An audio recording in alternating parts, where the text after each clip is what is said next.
So a random decoration that we've really enjoyed this year is right here off of 5th Street in Castle Rock.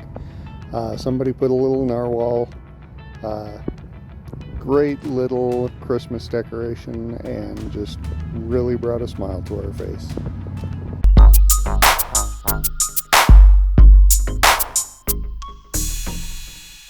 The main big event of this week was moving me out of my college apartment. Now that I graduated, they kicked me out. I was horrible. But basically just had to move everything, get everything in the car, and take it all the way back home. It was a bit of a time crunch, but we got everything in there okay, and now the living room is very crowded. For New Year's, we have a long-standing tradition of hanging out with our friends, the Seligmanns. The Seligmen? Yeah, anyway. We have dinner, we play games, and just in general, we enjoy each other's company. This year, we were treated to a small clarinet and oboe duet as well.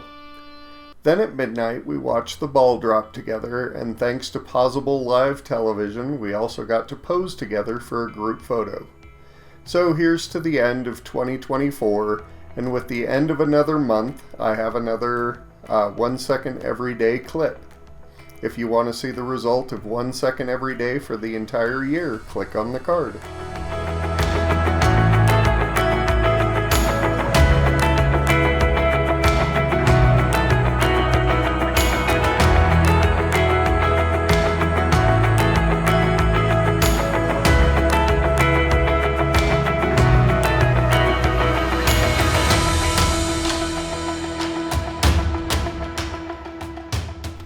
In hopes of cleaning up the family room sooner rather than later, we purchased some shelving racks for the basement. So most of New Year's Day was spent building shelves.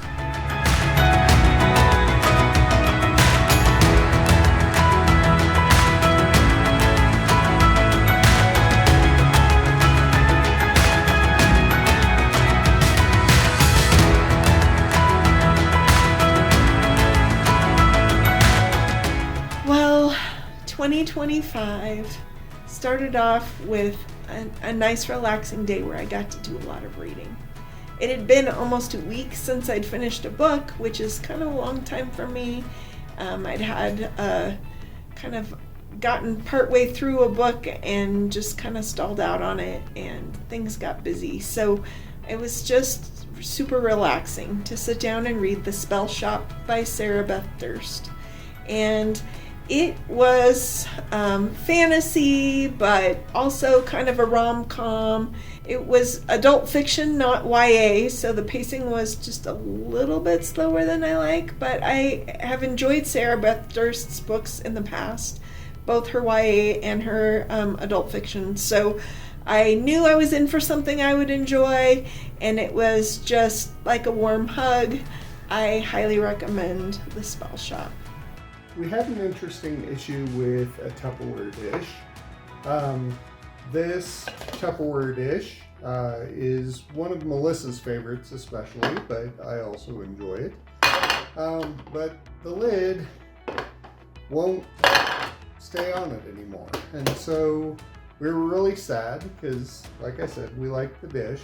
So I headed over to the Tupperware website and I found this dish, which has the same basic name as that one, and it's a really cute dish and has roughly the same content size, and came with a lid. The lid fits with it, but when we actually looked at it, it's hand washed, but more importantly, it's not microwave safe, which was the thing that we really liked about this bowl, is that it was microwave safe. I have 4 of these. I'm not sure quite what we'll use them for. I mean, they're nice. They'll store things. But then I went on eBay and found something that looked like it was going to be a replica of the original. It's a little taller, so it holds more, so I guess that's a good thing. And what was funny is the old lid holds really well on the new dish, and the new lid fits really well on the old dish. So I'm not quite sure why the old lid doesn't fit well on the new dish. But, so Tupperware fiasco taken care of. And we've got, now we've got 3 of these that we can use. And, well, we've got 4 of these that I'm not sure we can. So we'll see.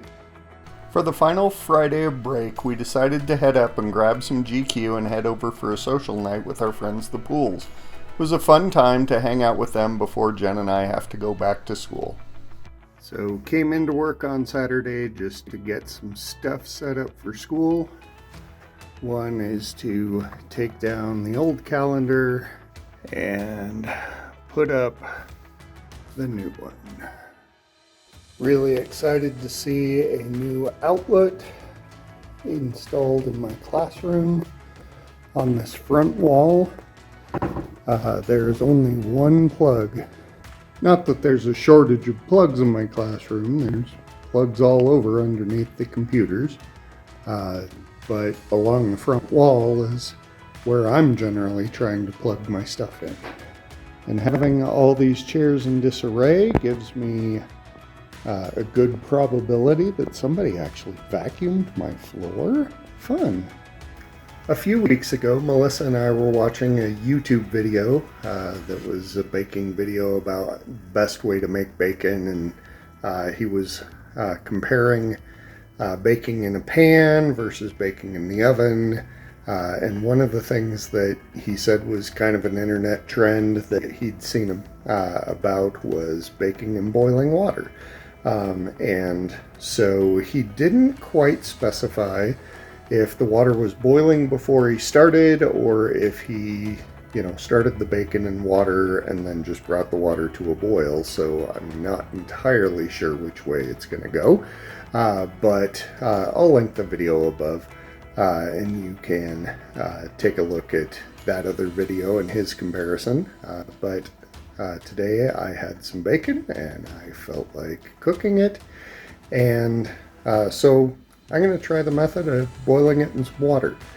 So I decided to go with the method of boiling the water first, so we'll give this a shot, and maybe if it doesn't work, I'll try the other method as well. But put my slices of bacon in here, and we'll see what happens. One eternity later. One lesson for the high altitude guy. We are sitting at over 6,000 feet at where we are. And so it has actually taken over a half hour to boil off all the water. So if I do use this method next time, I want to use less water. Other than taking almost 3 times as long as the air fryer, I think it turned out pretty good.